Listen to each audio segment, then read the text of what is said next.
या राज्याचे उपमुख्यमंत्री अजितदादा यांच्या स्मृतीला अभिवादन करून दादा आज आपल्याबरोबर नाही, पण अनेकांनी आपापल्या आठवणी सांगितल्या, दादाच्या कामाची पद्धत सांगितलं आणि गेल्या 40 वर्षांमध्ये ज्यांचा संपर्क आले तेही बोलले. प्रत्येकाला असं वाटतं की दादा हा आपल्या घरातलाच एक व्यक्ती आहे. आपल्या सुखादुखामध्ये, प्रत्येकाच्या घरातल्या सुखादुखामध्ये समाविष्ट झालेला व्यक्ती आहे. ज्यांना मी गेल्या 21 वर्ष झाले विधानसभेमध्ये काम करत असताना त्यांच्या कामाची पद्धत सत्तेवर असो किंवा विरोधात असो दोन्ही वेळा बघितलंय. विधानसभेमधले त्यांची भाषणं आणि विरोधात असताना ज्या धडाडीनं त्यांनी काम करत होते, एक प्रकारचं दादा म्हणजे फार वेगळंच व्यक्तिमत्व, असं एक प्रकारचं व्यक्तिमत्व, सगळ्याला हवा असणारा. दादाकडं कोणी काम घेऊन गेलं रिकाम्या हाताने परत आलं असं कधी घडलं नाही. प्रत्येकाचे कामाची सोडवणूक करण्याची ताकद या माणसाच्या हातात असते. त्याच्या पाठीमागं प्रत्येक कार्यकर्ता लागत असतो. आज महाराष्ट्रातल्या अनेक घरं पोरके झाले. अनेक मुलांना वाटते, अनेक मायमाऊलींना वाटते की माझा दादा गेला. दादाचं व्यक्तिमत्वच तसं होतं की या महाराष्ट्रातल्या आपण विकास करावं.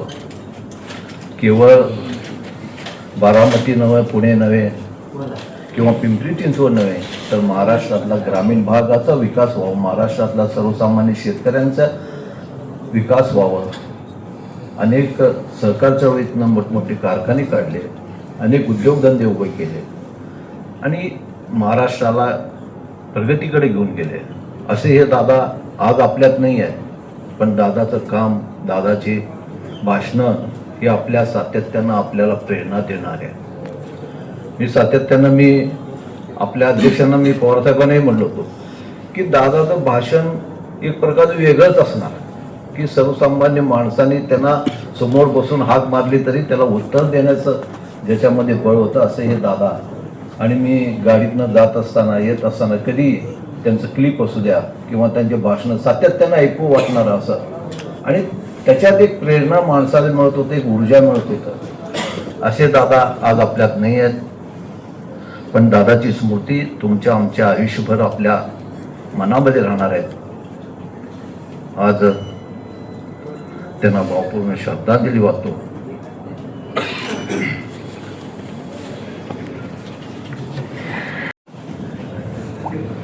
महाराष्ट्राचे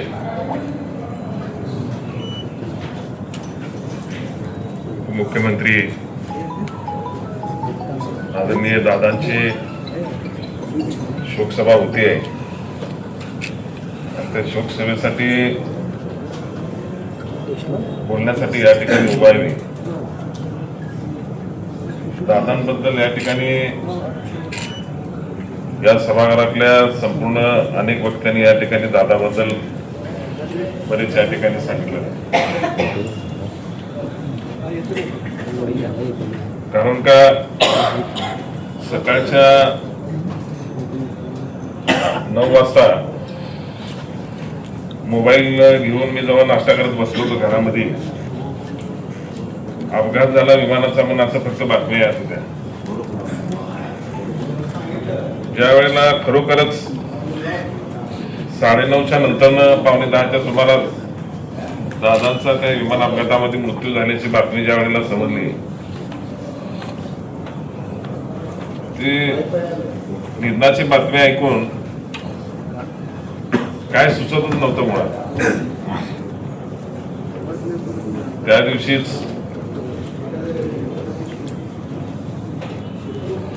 बारामतीला मी, माझे सहकारी गणेश पुजारी आणि हॉस्पिटलला विद्या प्रतिष्ठानच्या ठिकाणी अनेकांची भेट झाली. परंतु ज्या पद्धतीने ही घटना घडली, दादाचं जाणं म्हणजे या महाराष्ट्रातल्या प्रत्येक घरातल्या व्यक्तीच्या डोळ्यात पाणी येईल अशा पद्धतीचा दादाचा मृत्यू झालेला. माझा जो प्रसंग आहे दादाबरोबर येण्याचा, दादाला भेटण्याचा, तत्कालीन या जिल्ह्याचे पालकमंत्री दत्तामामा भरणे यांच्या माध्यमातून दादांना भेटण्याचा प्रसंग आला. त्यानंतर दादाचे अनेक प्रसंग आहेत.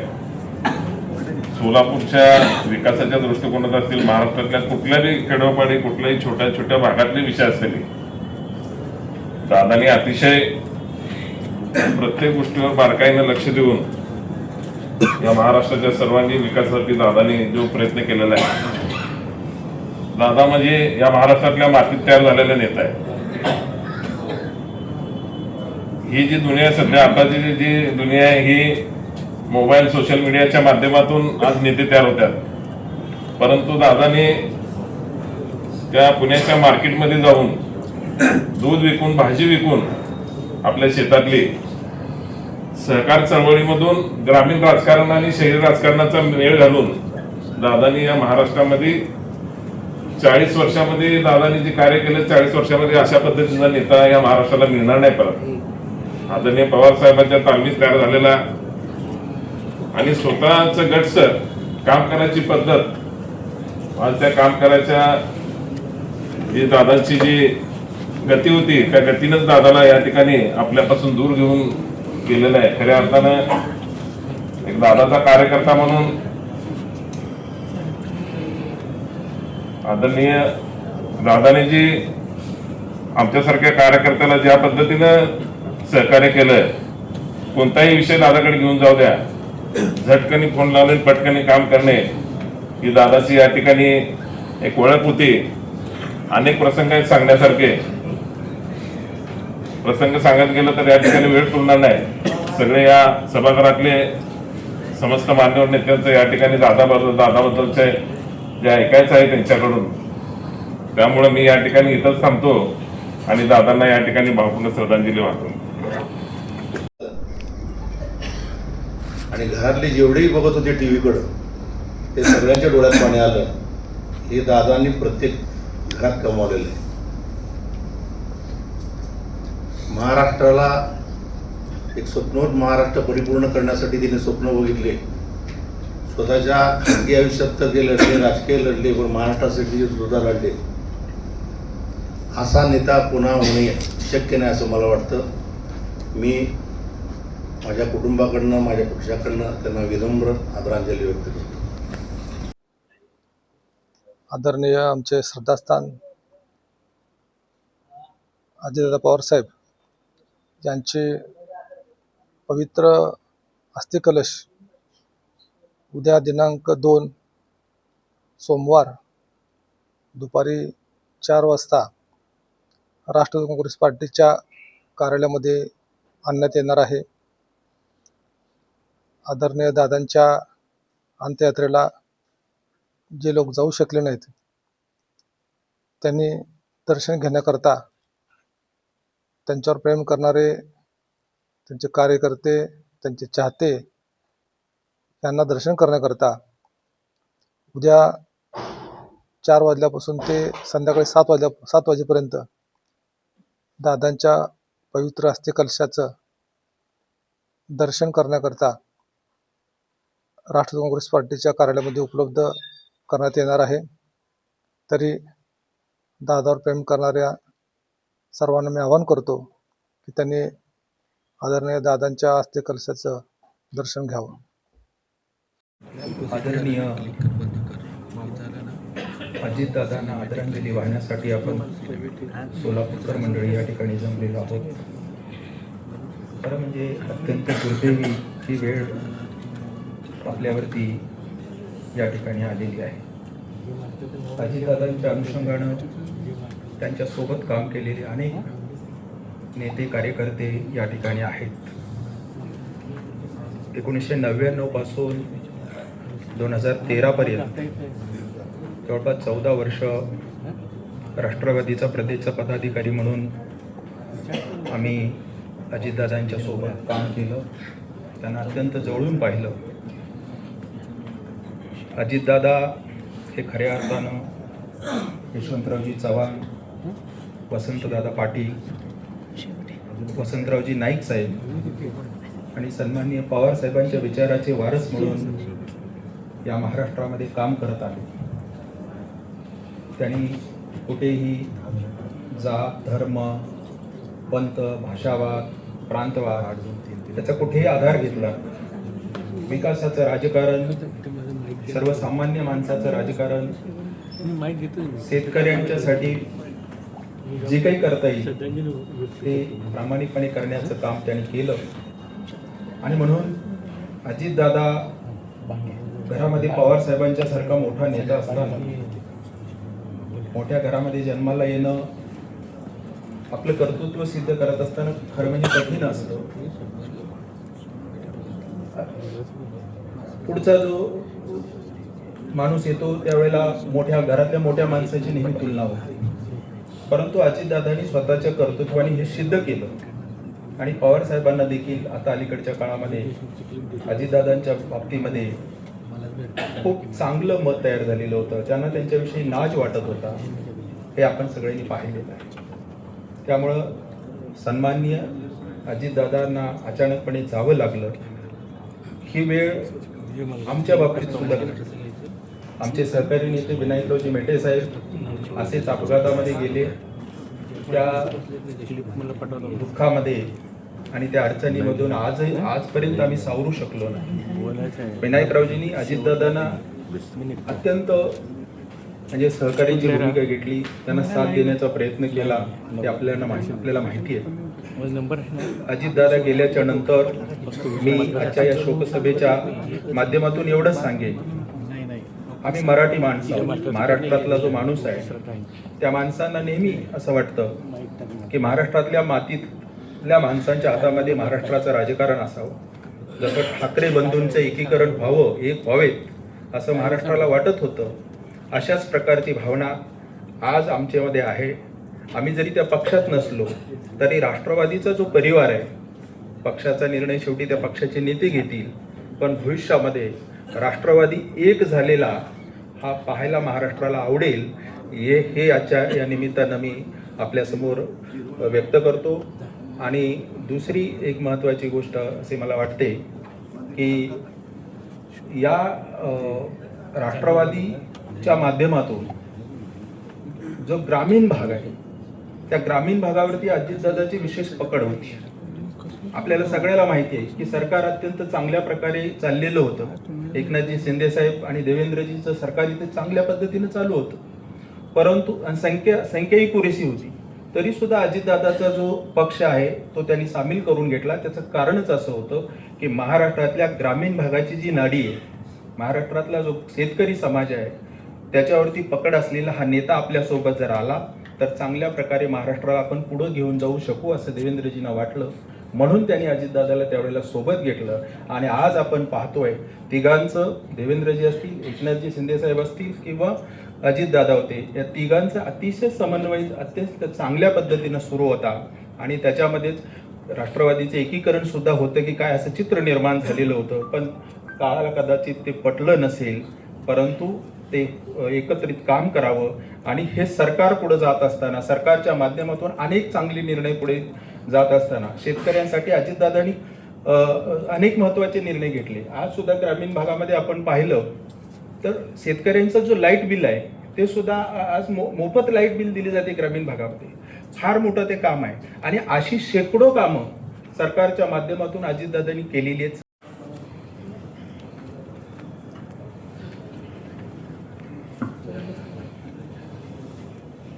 सर्वप्रथम मी आदरणीय दादांना सोलापूरच्या कॉमर्सच्या वतीने आदरांजली वाहतो. अजितदादा म्हटलं की आम्हाला उद्योजकांना, कारण अर्थमंत्री होते आणि अर्थमंत्री असताना अनेक प्रश्न घेऊन आम्ही त्यांच्याकडे जात होतो. ती त्या प्रश्नाची जाण त्यांना असत होती. अजितदादा हे सकाळी लवकर उठून कामाला लागायचे, लवकर मिटिंग घ्यायचे व प्रशासनावरची पकड होती व पकड निर्णय क्षमता, पहाटेपासून कामाचा झपाटा. पण ह्या पाट्यांनीच त्यांचा धोका केला. सकाळी लवकर उठून ते निघाले आणि जे लँडिंग करताना जो अपघात झाला त्याच्यामध्ये पाटेच्या त्या धुक्यामुळे झाला असं आम्हाला कळालं. भौगोलिक व आर्थिक प्रश्नांची जाण असणारे, मिश्किल पण स्पष्ट स्वभाव, अवयामुळे लोकप्रिय असणारे ते लोकनेते होते. अजितदादांना लोकनेते म्हणण्यास वावड ठरणार नाही. महाराष्ट्राच्या राजकारणात जी पोकळी निर्माण झाली आहे ती कधी भरून येणार नाही. अजितदादा एक अजातशत्रू म्हणल्यास अवघे ठरणार नाही. अजितदादा असल्याने सर्व खात्याची त्यांचे चांगले संबंध होते आणि आज येणारा अर्थसंकल्प कसा मांडायचा असा मुख्यमंत्र्यांसमोर प्रश्न आला आहे. कारण आज केंद्रीय अर्थसंकल्प सादर झाला आहे आणि थोड्याच दिवसात आपल्या राज्याचा अर्थसंकल्प होत आहे. त्याची पूर्ण तयारी अजितदादा केली होती आणि त्याच्याच जो फटका येणाऱ्या काळात साखर उद्योग असेल, आमचे उद्योग असतील, यांना सुद्धा बसण्याची शक्यता आहे. आमच्या घरातीलच कोणीतरी माणूस गेला असं त्या दिवशी आमची भावना आणि आज सुद्धा आहे. मी पुन्हा एकदा अजितदादांना अजून एक गोष्ट सांगायची होती मला की कोरोना काळामध्ये अजितदादा सोलापूरला आलते. संतोष भाऊ असेल, दत्ता मामा असतील, 17/10/2020 रोजी त्यांनी इथं बैठक घेऊन व्यापाऱ्यांची दुकानं सुरू करणे व इतर कामासाठी त्यांनी बैठक घेतल्या वारंवार. आणि अलीकडेच मला आठवतं आहे मी 7 जुलैला दादाला भेटायला गेलो, पण त्या दिवशी दादाची भेट झाली नाही. सकाळी महेशभाई म्हटल्याप्रमाणे सकाळी 7 वाजता मला त्यांची रेकॉर्डिंगसुद्धा माझ्याकडे आज आठवणीने आहे. अजितदादांनी त्या ऑडिटसाठी मी त्यांना फोन केला की सोलापूरचं ऑडिट डिपार्टमेंट हे कोल्हापूरला घेऊन गेलं. तर अजितदादा म्हणले की याच्याबद्दल मी आशिष शर्माशी बोलतो आणि तुला कळवतो, पण शब्द देत नाही. तसेच बारामतीचं जो MIDCचं ऑफिस होता, सोलापूरचं ऑफिस होता, ते केल्याबद्दल आपण निधी दिला त्याबद्दल मी त्यांचा आभार मानला. असं अजितदादा सर्वांच्याशी शेती, महिला, उपभोग, साखर उद्योग, व्यापार आणि सर्वांशी प्रेम करणारे अजितदादा आपल्यातून आज निघून गेले हे मुळातच आम्हाला पटत नाही. कारण आरोग्याची पूर्ण ते काळजी घेत होते. फक्त त्यांना डोळ्याचा आजार होता, दुसरा काही असा आजार नव्हता. असे आरोग्याला कणखर असलेले आणि स्वतःची काळजी सोबतच आपले मित्र किंवा एखादे मंत्री जरी आजारी असेल त्यांना फोन करून रागवणारे, उदाहरणार्थ आराराबाचं आम्ही डोळ्यासमोर पाहिलेलं आहे. असे आज अजितदादा हे आपल्यातून निघून गेले हे आज कोणाला खरं वाटत नाही. मी त्यांना पुन्हा एकदा Solapur chamber of commerce, industry and agriculture, Solapur जिल्हा यंत्रमागधारक संघ, पॉवरलूम डेव्हलपमेंट एक्सपर्ट प्रमोशन कौन्सिलच्या वतीने आदरांजली वाहतो. जय हिंद, जय महाराष्ट्र. आज महाराष्ट्राचे नेते, महाराष्ट्राचे दादा म्हणून ज्या महान व्यक्तीची ओळख होती अजितदादा पवार साहेबांचं, माझं 1992 सालापासून त्यांचा मोठे पवारसाहेबांकडून संपर्क आलेला होता. सोलापुरातले 4थे महापौर म्हणून हाजी खाजादोन नालमल्ला करण्यासाठी माजी आमदार इंदुभाई शेख यांनी पवारसाहेबांना दादांना शिफारस केलेली होती. त्या काळामध्ये मी संपर्कमध्ये दादांच्या होतो. त्यानंतर मध्यंतरी काळामध्ये 6 वेळा मला पक्षाने तिकीट दिलेली होती शिंदेसाहेब पवारसाहेब माध्यमातून. कारण मोठे पवारसाहेबांची कर्मभूमी आहे सोलापूर. तर या काळामध्ये जे काही आपले राजकीय खालीबळ झालेला होता त्यामध्ये आम्ही 6 वेळा तिकीट मिळेल, 4 वेळा विजय झालो. त्याबद्दल मला पवारसाहेबांनी, अजितदादांनी नेहमी मला बोलवून सांगणार, तू मोठ्या पवारसाहेबांचा कार्यकर्ता आहे, या पवारसाहेबामुळे तुम्ही नगरसेवक झालात, शहराची हदवाढ झाली, या शहरामध्ये हदवाडापासून तुम्ही निवडून आलात, तुमच्या सहकार्याला महापौर केले, तर तुम्ही पक्षाबद्दल आपुलकी ठेवून काम करता, असंच काम करत राहावा, असं त्या विचाराने मी 2000च्या नंतर संतोष भाऊ पवारच्या नेतृत्वाखाली दादासाहेबांची गाठ घेऊन परत मी या राष्ट्रवादीमध्ये प्रवेश केला. प्रवेश करून मी त्यांच्या दादासाहेबांच्या आदेशानुसार संतोष भाऊच्या मार्गदर्शनाखाली काम करत आलेलो आहोत. एकदम छोट्याशा अशा कार्यकाळामध्ये दादासाहेबांचा संपर्क जवळ आल्यामुळे दादासाहेब महाराष्ट्राला अचानकपणे आम्हाला सोडून गेल्याबद्दल एवढे आम्हाला दुःख, वेदना होत आहे की अशा महान व्यक्ती, अशा मोठ्या माणसाच्या काळामध्ये आपण ज्या मोठ्या मनाचे राज्य म्हणून काम करणारे नेते होते त्याने आपल्याला निघून गेले. मी झोपेत असताना माझा नातू येऊन उठाला, आजोबा अजित पवारांचं प्लेन ॲक्सिडेंट झाला. अरे काय सांगतो, त्यांनी TV लावला 9:05 मला म्हणजे उठता येणं अशी अवस्था माझी झाली. गेली 50 वर्ष मी दादांच्या बरोबर काम केलं 50 वर्ष. दादा कधी साहेब नसलं तरी सुद्धा ते आधाराने आम्हाला घरात बसवायचे. सगळं ते आता काय इतकं म्हणजे दादांच्याबद्दल सांगायचं म्हटलं तर पुष्कळ आहे. फार आज माझ्याकडं बोलायला शब्द नाही. दादानी म्हणजे बारामतीसाठी काय केलं ते बारामतीकरांना माहीत आहे. किती विरोध घेऊन काम केलेलं आहे. मास्टर प्लॅन करताना स्वतःच्या बहिणीचं घर पण त्यांनी पाडलं आहे बारामतीचं. त्या कठोरपणाने विकासाची कामं करणारे दादा आघात आपल्या सगळ्यावर झालं. महाराष्ट्रातल्या तरुण पिढीवर झालं आहे. दादासारखं काम करणारं राज्यात सापडणार नाही. इतका अत्यंत चांगल्या तऱ्हेने दादानी विकासाचं आता पिंपरी चिंचवड इतकं तिथले लोक बोलतात पिंपरी चिंचवड आज किती मोठ्या प्रमाणात विकास झालेला आहे. दादा म्हणायचं तुम्ही एक मला सोलापूरचं एकदा संपर्क मंत्री माझं संपूर्ण द्या माझ्या ताब्यात, मी सोलापूरचं पिंपरी चिंचवड करून दाखवेन असं ते म्हणत होतं. पण कालाने आपल्यावर अचानक घाला घातला आणि ते आपल्यात निघून गेले. एकच मी उदाहरण देतो. सुरुवातीला दादा सोलापूरला आले, येणार होते, आम्हाला सांगितलं 8:30 वाजता मी येतो, 8:30 वाजेपर्यंत येतो म्हटले. आम्ही पुढे ठरले येतील 9, 9:30 म्हणून आम्ही जाऊन 9ला बसलो तिथं. दादा 8:30 वाजता डाक बंगल्यावर आले. त्या गुलाबाई चौकात असलेल्या बापूसाहेब साळुंकेच्या पुतळ्याला हार घातले आणि तिकडे जाऊन बसले. मग आम्हाला एक कार्यकर्ता सांगितलं दादा कधीच आले आणि तुम्ही इथंच बसलात. अशा पद्धतीनं दादा कधी निघून गेले आपल्याला कळालंच नाही. अशी अवस्था आपल्या सगळ्यांच्यावर कोसळलेली आहे. दादानी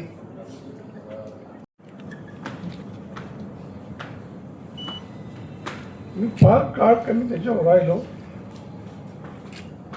जी इज्जत त्या माणसाने मला दिलेली आहे वडीच्या हॉलमध्ये, मला जगात कोणी दिली नसेल एवढी मोठी इज्जत त्या माणसाने दिलेली आहे. काही असं सांगायला होतं की मोबाईल बंद करा. सुहास जाधव आणि मी त्या हॉलमध्ये गेलो. पिन ड्रॉप चालूच होता. दादा आणि उमेश पाटीलने त्याला सांगितलं होतं की सुधीर खटमल बाहेर थांबलेले आहेत. मला सुहास कदमनी हातात धरून गेट उभं केलं आणि दादा म्हणाले की आता सोलापूरची महानगरपालिका लढायची तर असेलच. आपण जुन्या लोकांना घेऊन एकत्र काम करायचं आहे आणि ज्यांना गाढ अनुभव आहे त्यांचा आपण अनुभव घेऊन त्याच्यावर राहायचं काम करायचं आहे. तो असा एक नेता आपल्याकडे येतोय आणि तो दरवाजा उघडा केला आणि मला आत बोलवलं.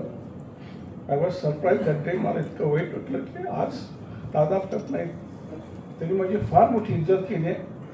मी जिंदगीभर ह्या माणसाचा मी उपकार माझ्या जीवनातला विसरू शकत नाही. बाकीच्या अनेक गोष्टी आहेत. मात्र सुरेंद्रताईंनी ज्या डेअरिंगनी काल मुख्यमंत्रीपद धरलं आहे तर आपण सगळ्यांनी त्यांच्या पाठीशी दादाच्या मागे कसे राहिलो असं आपण राहू. एवढंच मी आजच्या दिवशी शब्दांनी वाहतो. जय हिंद, जय महाराष्ट्र, जय राष्ट्रवादी.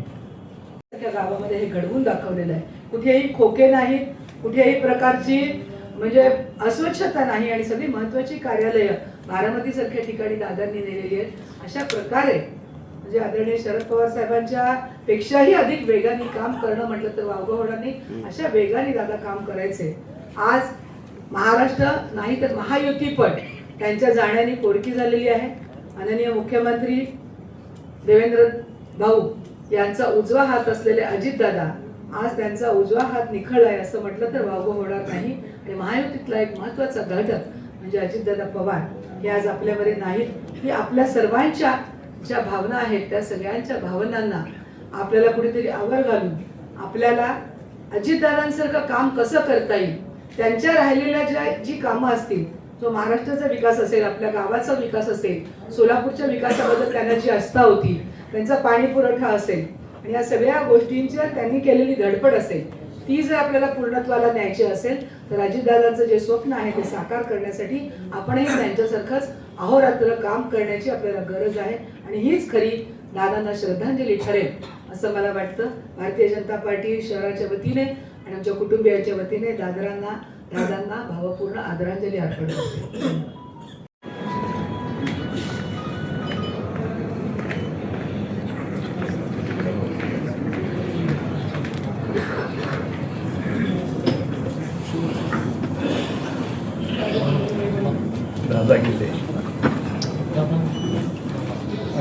सर्वजण अख्खा महाराष्ट्र दुःखामध्ये उडाला. व्यक्तिमत्व खूप होतं, पण काही व्यक्ती अशा असतात ते कायमस्वरूपी आपल्या लक्षात असतात. दादांच्या संदर्भामध्ये 4-5 धर्म न मांडणारे आत्ताच मुंबईला झालेल्या निवडणुकीमध्ये त्यांनी नवाब मलिकच्यासाठी त्यांनी पक्षाचा आपलं जे धोरण आहे सर्व धर्म सर्व जातीच्या लोकांना देण्यासाठी त्यांनी आग्रह धरला आणि नवाब मलिकसाठी त्यांनी आपली भूमिका स्पष्ट केली. इतका स्वच्छ आणि पारदर्शी स्वभाव असलेला माणूस आपल्या महाराष्ट्रातून गेले. त्यांनी कार्यकर्ते निर्माण केले. तेव्हा कार्यकर्त्यांनी लक्षात ठेवलं पाहिजे, आपण म्हणतो की दादा पहाटे उठून काम करायचे, आपणही हे लक्षात ठेवलं पाहिजे की कार्यकर्त्यांनी सामान्य माणसांचे प्रश्न समजावून घेतले पाहिजे, सोडवले पाहिजे. नुसतं त्यांचा उदो करून त्यांचा गौरव करून त्यांना श्रद्धांजली वाहून चालणार नाही. तुम्ही हे ठरवलं पाहिजे की दादांनी सामान्यासाठी जे काम केलेले आहे, करत राहिलेले आहे, ते तुम्ही केलं पाहिजे. तुम्ही स्वतः मोठे होऊन काही चालणार नाही, तुम्ही स्वतः दादाजी होऊन चालणार नाही, तुम्ही स्वतः मोठे होऊन चालणार नाही. सामान्यांचे प्रश्न घेऊन जर तुम्ही सोडवत गेलात तर ती दादांना कधी श्रद्धांजली पाहिजे. दादांनी स्वर्गीय यशवंतराव चव्हाण, शरद पवार यांच्या भूमिकेप्रमाणेच ते आयुष्यभर जगलेले. मी त्यांना मनापासून श्रद्धांजली वाहतो. यशवंतराव चव्हाण प्रतिष्ठान, निर्मल कुमार फडकुले प्रतिष्ठान आणि हिराचंद्र वाचनाच्या वतीने मी त्यांना भावपूर्ण श्रद्धांजली अर्पण करतो.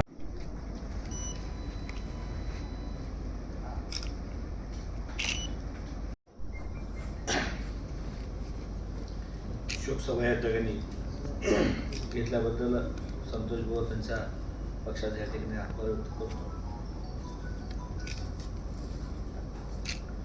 एक महाराष्ट्राचं व देशाचं नुकसान झालं म्हणून वावं ठरणार नाही. गरीब असो, शेतकरी असो, व्यापारी असो किंवा कार्यकर्ते असो, स्पष्ट व्यक्ता जे होतंय ते होतंय आणि होत नाही ते होत नाही म्हणणारा नेता आपल्यातनं निघून गेला आहे. सकाळी 9 वाजता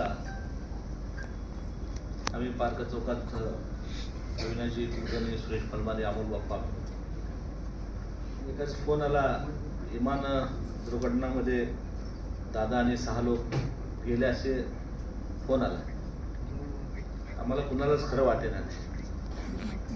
बारामतीमध्ये नाना देवगतेनं फोन लावला. नाना अशी बातमी कळते खरं. त्यांनी आम्हाला सांगितलं की सर्व गेल्यात म्हणून सांगितलं. नंतर तई शिंदेसाहेबाबरोबर मी असेल, संतोष भाऊ असेल, आम्हाला जायला मिळालं. आयुष्यात माणसाने काय कमवलं त्यांची बारामतीमध्ये दिसून येत होतं. प्रत्येकाच्या तोंडामध्ये येत दादा परत या, दादा परत या. ते ऐकल्यानंतर डोळ्यामध्ये आमच्या सगळ्याच्या अश्रू येत होते. त्या माणसाने काय कमवलं आयुष्यात, कमी वेळामध्ये संपूर्ण महाराष्ट्राचं मन जिंकलं. 2-3 प्रसंग त्यांच्यावर मीटिंगला जायला मिळालं. काय बारामतीत लोक आले होते.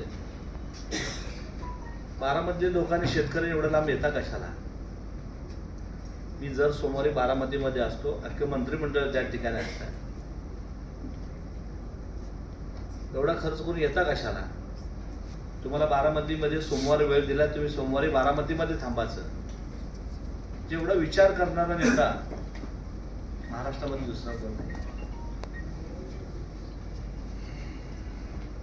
त्याच घड्याळामुळं आज दादांच्या अपघातानंतर त्यांची ओळख पटली आणि दादा नेहमीच वेळेवर धावत होते, परंतु वेळेच्या आधीच गेले. त्यामुळे मनामध्ये प्रत्येकाच्या चढल्या आणि याच भावना इथं व्यक्त होतात.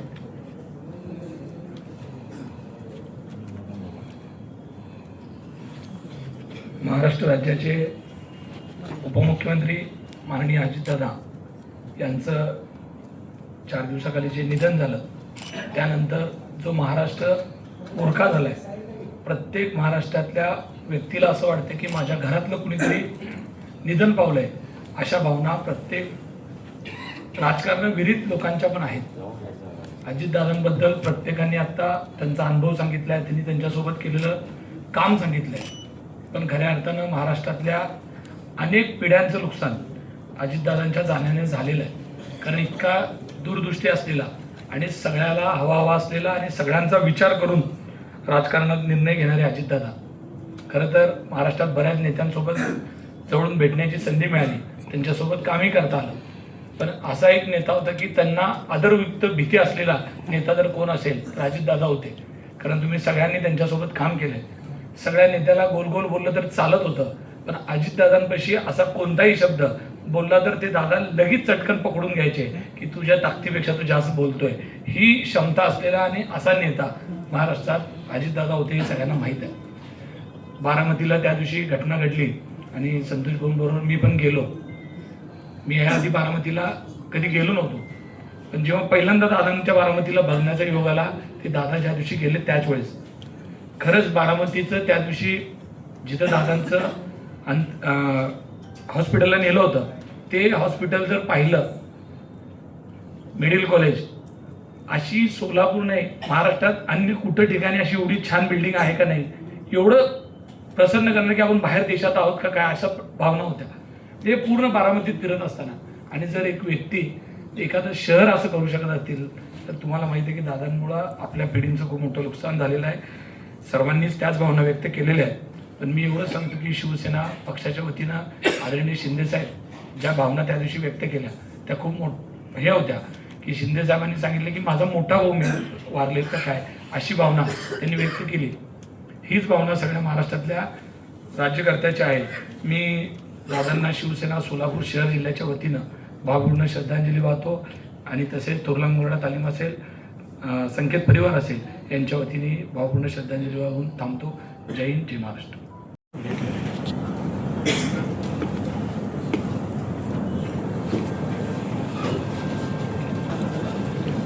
शोकाकुल मानव समाज बांधव, दादा आज आपल्यात नाहीये. दादांचं आणि माझं संबंध अतिशय जवळचं नातं होतं. बारामती शहर, बारामती तालुका, माझा जो समाज आहे टकारी समाज तो फार मोठ्या प्रमाणात आहे. ज्या ज्या वेळेस समाजाचं कार्य असेल त्या वेळेस गुजरला सांगितलं होतं की त्या टायमाला भारतला फोन करून बोलावून घ्या. अशा अनेक बाबतीत त्यांचा आणि माझा संबंध आला. 2015 मध्ये जेव्हा मी अध्यक्ष झालो त्यावेळेस दादांना भेटायला गेलो. पक्षाच्या ऑफिसमध्ये दादा आणि तटकरे साहेब दोघेही होते. दादा काय बोलतील काय नाही ह्याची मनात थोडंसं दुडबुडी होती. घाबरत घाबरत मी चिठ्ठी दिला आणि दादांनी हात बोलवला. पण माझ्या मनात जे काही शंका होती तिथे आत गेल्यानंतर मला कळालं. दादानी अतिशय प्रेमाने म्हटले, अध्यक्ष या अभिनंदन तुमचं म्हणून अतिशय जवळ बोलत बसून घेतलं. आणि कार्याच्या बाबतीत पक्षाच्या बाबतीत 2 गोष्टी मला सांगितल्या. या पद्धतीनं तू काम कर, तुझ्या पाठीशी सर्व पक्ष तुझ्या पाठीशी राहील. अशा अनेक गोष्टी दादांच्या बाबतीत मला अनुभव आलेला आहे. दक्षिण सोलापूरमधील काही शेतकऱ्यांचं लाईन कनेक्शन नव्हतं. त्यांना डीपी नव्हतं, पण जवळच नदी असलं तरी देखील त्यांना पाण्याखाली आपलं जमीन आणता येत नव्हतं. मी दादांना फक्त चिठ्ठी दिली त्यावेळेस मी अध्यक्ष नव्हतो, पण नगरसेवक असतो. माझ्या लेटर पॅडवर चिठ्ठी दिली आणि दादांना पत्राने पाठवून दिला. 15 दिवसाच्या आत त्या शेतकऱ्यांच्या शेतामध्ये लाईट आलं, ट्रान्सफॉर्मर बसवण्यात आलं. अशा पद्धतीचं काम करणारा नेता मला अनुभवास आला. शौकतजी पठाण आपल्या भावना इथे व्यक्त करत आहेत.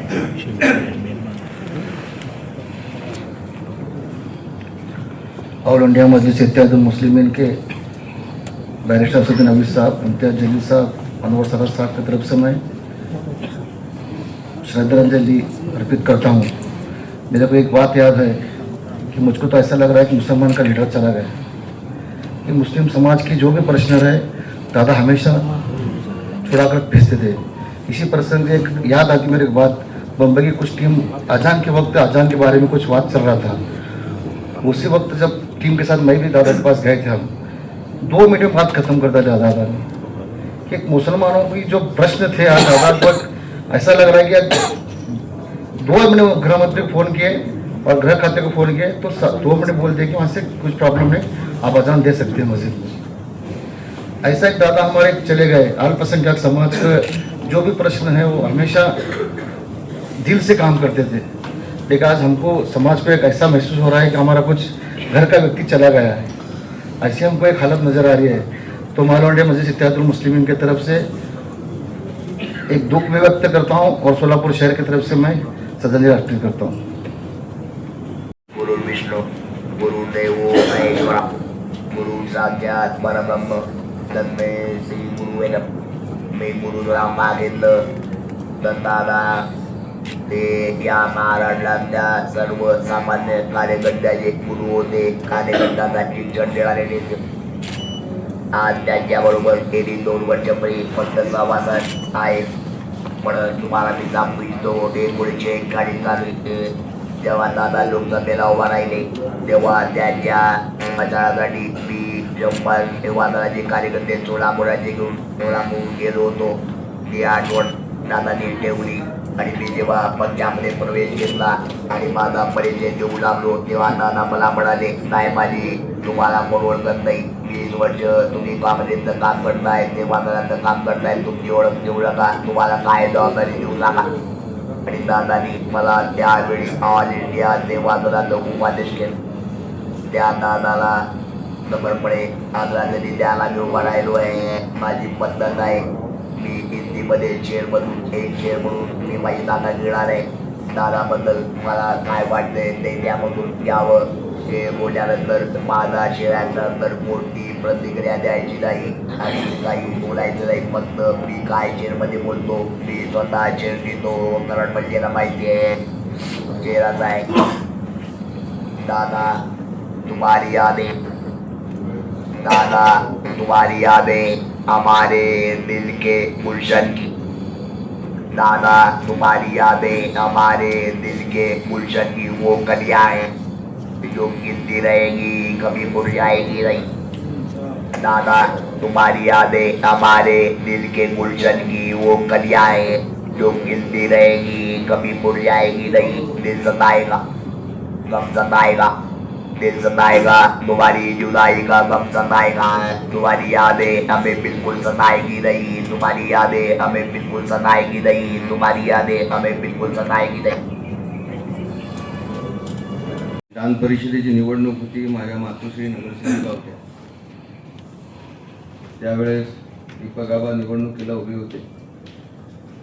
आवर्जून दादांनी मला फोन केला होता आणि त्यांनी विनंती केली होती की दीपक आबांसाठी मतदान करा.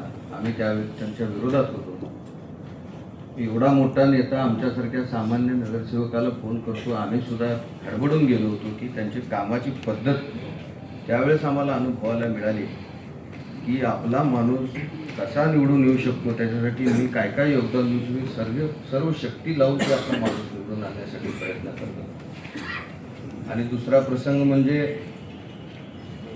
मंगळवेढा पंढरपूर मतदारसंघाचे त्यावेळेचे उमेदवार भगीरथ भालके यांच्या निवडणुकीच्या प्रचार वेळेस आदरणीय भरणे मामांसमवेत मला दादांच्या समोर भाषण करायची संधी मिळाली आणि दादांचं भाषण ऐकायची संधी मिळाली, ही माझ्या आयुष्यातले त्यांच्यासोबत घालवलेले 2 अनुभव आहेत. अतिशय कडक शिस्तीचे, वेळ पाळणारे. मी त्यांचं एकदा भाषण ऐकलं होतं, ते वेळेवर बोलत होते. जो वेळेची किंमत करतो तोच यशस्वी होतो. जो वेळेची किंमत करत नाही, एकदा वेळ त्याची किंमत करत नाही. मी मनापासून दादांना भावपूर्ण श्रद्धांजली अर्पण व्यक्त करतो, रजा घेतो. राज्याचे अध्यक्ष असलेले दत्ता मामा मुळे संपूर्ण बिल्डर्स असोसिएशनच्या वतीनं आपल्या भावना इथे व्यक्त करतायत.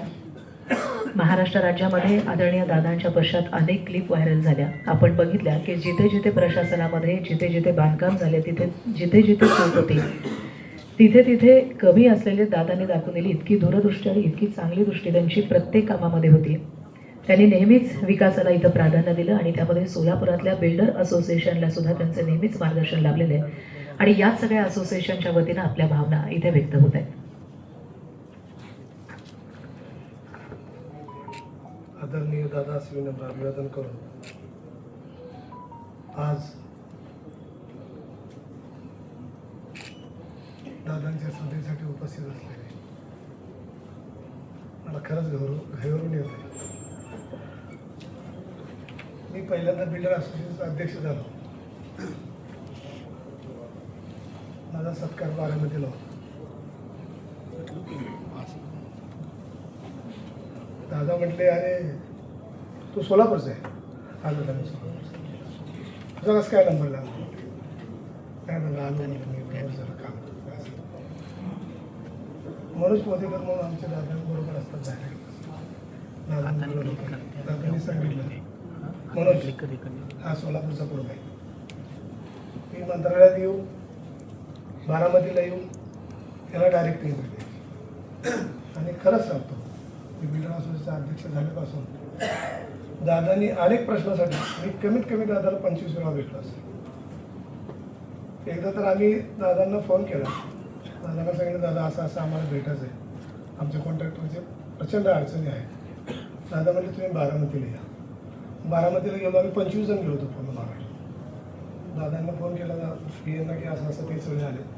दादा म्हणजे तुम्ही बारामती क्लबला जावा, तुम्ही पूर्ण एवढ्या महाराष्ट्रात आलाय, तुम्ही कॉन्ट्रॅक्टर किती अडचणी आहे मला माहीत आहे, आपण सगळेजण मिळून संध्याकाळी जेवण करू, नंतर तुमच्या प्रश्नावरती आपण चर्चा करू. म्हणजे एवढा साधा आमच्यासारखा कॉन्ट्रॅक्टर म्हणल्यावर आपल्याला माहीत आहे, माणसानं सुद्धा दादा अतिशय तळमळीने आमचा कुठलाही प्रश्न घेऊन जातो.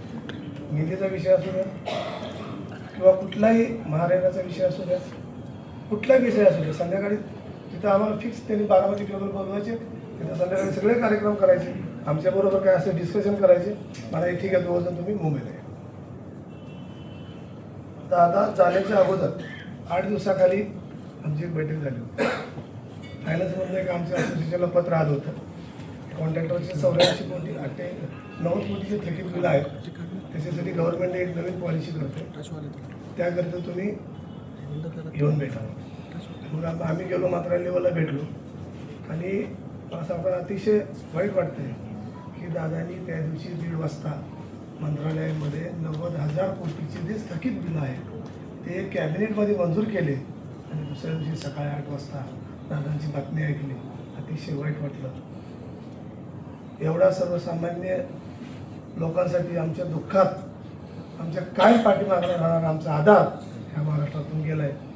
पुन्हा एकदा मी भावपूर्ण श्रद्धांजली अर्पण करतो. मुलांच्या समवेत बसलो होतो जेव्हा ही घटना माझ्या वडिलांना मी सांगितली, अक्षरशः त्यांना धक्का बसला, डोक्याला हात लावला. ते अरे रे म्हणले. पहिला शब्द त्यांचा आला की Maharashtra. Like, subscribe, click on the bell.